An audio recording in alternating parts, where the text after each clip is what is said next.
Spring 1944, occupied France. Over Fortress Europe, standing silent sentry, was the highly developed German radar system.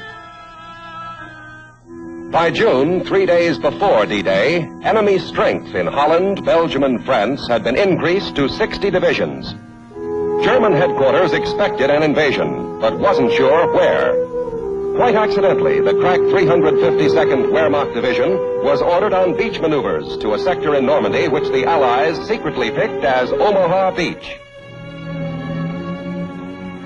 The Atlantic Wall was being reinforced.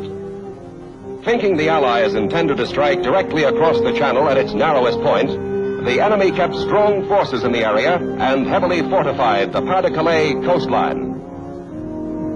High German brass inspecting fortifications facing England ordered heavier defenses. Ever alert and expecting to drive the invaders back into the sea, the enemy hoped his fortress was impregnable. June 5th, London. The waking metropolis didn't know General Eisenhower had given us the final decision. The invasion of France would start this night. All southern England was a military camp. For days, our troops had been boarding invasion transports. If ever there was a German bomber's paradise, it was a harbor like Portsmouth. What sitting ducks we could have been. But our air forces had cleared the way for invasion. Late in the afternoon before D-Day, Eisenhower, Spots, and Brereton came to Newbury. At headquarters of the 101st Airborne, they visited with the paratroopers who were getting ready to embark on their hazardous mission. Many of them told their supreme commander that as soon as they dropped in France, everything would be taken care of. But the general and the private weren't kidding each other. As spearhead of the invasion, thousands of airborne troops were going to drop behind enemy lines. Before the first assault takeoff, in each man's ears rang Eisenhower's inspiring order of the day. Soldiers, sailors, and airmen of the Allied Expeditionary Force, you are about to embark upon the great crusade toward which we have striven these many months. The eyes of the world are upon you. Your task will not be an easy one. Your enemy is well trained, well equipped, and battle hardened. He will fight savagely. But this is the year 1944. The United Nations have inflicted upon the Germans great defeats. Our air offensive has seriously reduced their strength in the air and their capacity to wage war on the ground. The tide has turned. I have full confidence in your courage, devotion to duty, and skill in battle. We will accept nothing less than full victory.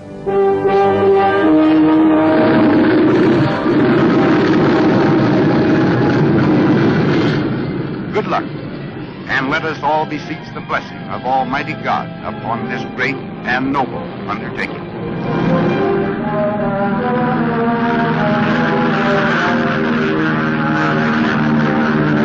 This was really it.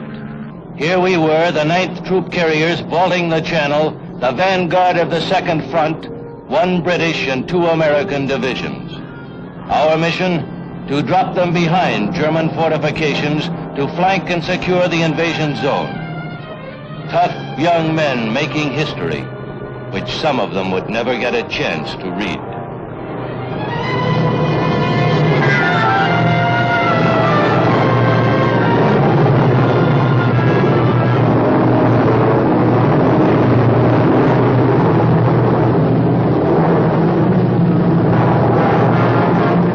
Historic France, with memories of ancient invaders, was being invaded again. This time, airplanes had ferried hosts of Allied warriors to the Normandy battleground. The element of surprise was effective as airborne troops, some led by General Matthew Ridgway, dropped in the appointed areas behind the proposed landing beaches. Now the battle to control the gateway to France. Men we had delivered from the skies were launching the liberation of Europe.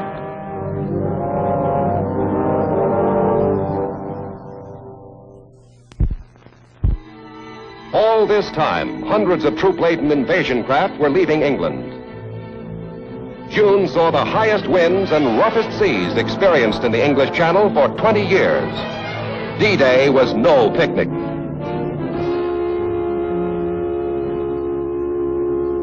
At busy airfields ranging from Devon to Lincolnshire, we marked our aircraft with D-Day stripes and loaded them with reinforcements.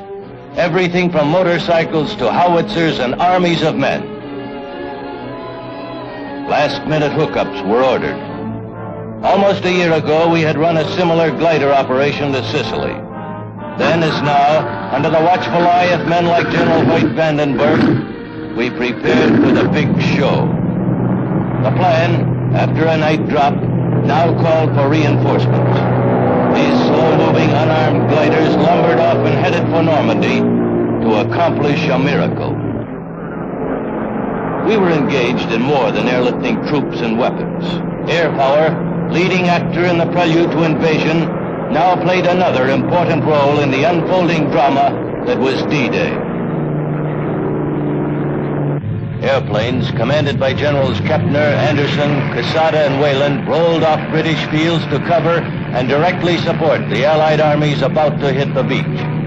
The pre-D-Day timetable also called for our planes to warn the French, planes to divert the enemy, planes to smash German radar and communications, planes to attack rail centers, bridges, and airfields.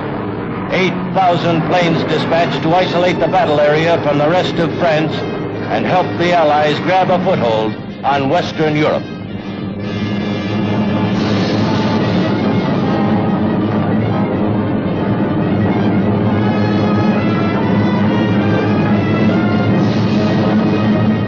As we left England, all of us felt the high drama of armies of men joined in the historic flight across the Channel.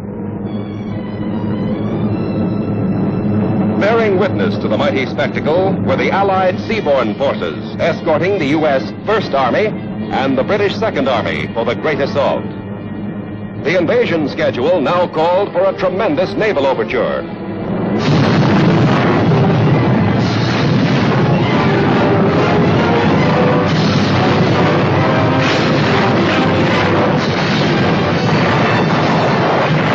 Climaxing the attack, we went in to demolish critical bridges, key roads, and rail arteries leading into the battle area, as well as German radar and fortifications along the coast.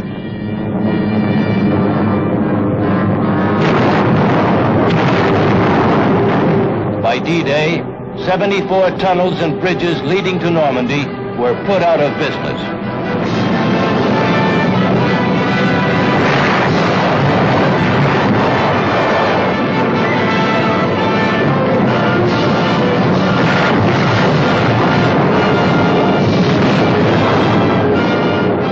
No one would have given our reinforcements and wooden gliders better than an even chance of living through the next hour, much less the next day.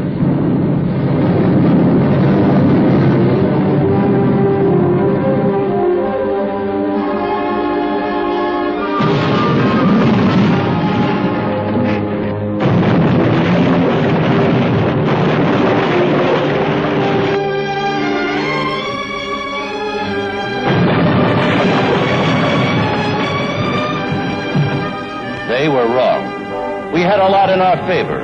We had mastery of the air. We achieved complete surprise. And we had guys with guts and faith in freedom on our side. Flying cover over the invasion armada, we watched our guys get ready to hit the beach. Even the Germans didn't interrupt the show. No U-boats, practically no Luftwaffe. Freedom was on the march. Not realizing the extent of the force opposing them, the Germans tried to stop the invasion.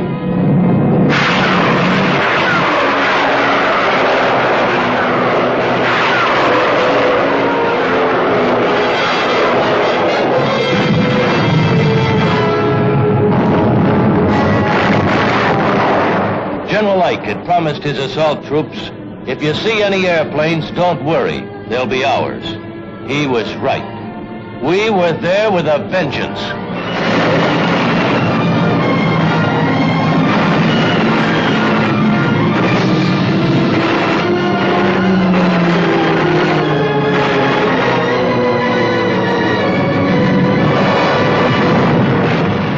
in at right angles to the British assault points on the American beaches we called Omaha and Utah. Paving the way, we bombed continuously until minutes before the landing. Then, racing toward the beach, the assault force opened up.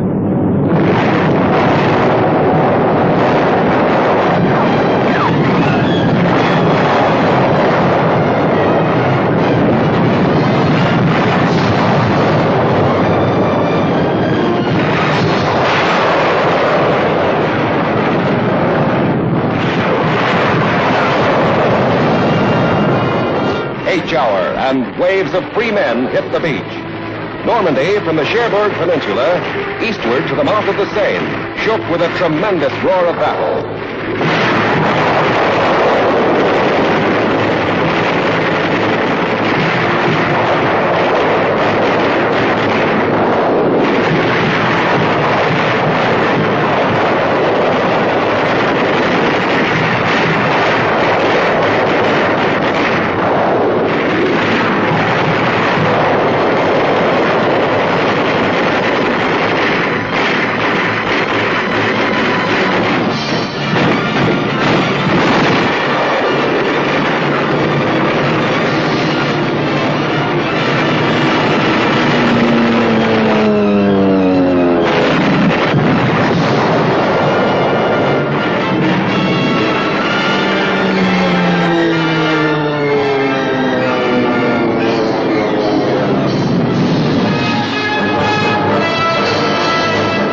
The crust of the German west wall was broken. The landing stuck.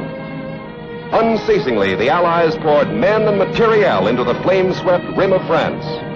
Try as he would, the enemy could not push the Allies into the sea. Our planes hunted the German Air Force. Where were they? The crippled Luftwaffe had been pulled back to defend their fatherland. Protected by Allied air power, the road to final victory was open. That moment in history, called D-Day, will never die. It spelled life to those who were enslaved, a time of greatness to those who battled, a lesson to would-be aggressors. D-Day, climax of many forces, was spearheaded by the United States Air Force. Omaha Beach. The Atlantic Wall was being reinforced. Thinking the Allies intended to strike directly across the channel at its narrowest point, the enemy kept strong forces in the area and heavily fortified the Pas-de-Calais coastline. Spring 1944, occupied France. Over Fortress Europe, standing silent sentry, was the highly developed German radar system. By June, 3 days before D-Day, enemy strength in Holland, Belgium, and France had been increased to 60 divisions. German headquarters expected an invasion, but wasn't sure where. Quite accidentally, the crack 352nd Wehrmacht Division was ordered on beach maneuvers to a sector in Normandy which the Allies secretly picked as The waking metropolis didn't know General Eisenhower had given us the final decision.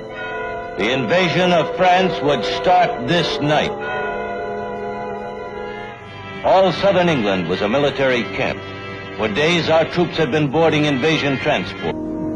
High German brass inspecting fortifications facing England ordered heavier defenses. Ever alert and expecting to drive the invaders back into the sea, the enemy hoped his fortress was impregnable. June 5th, London.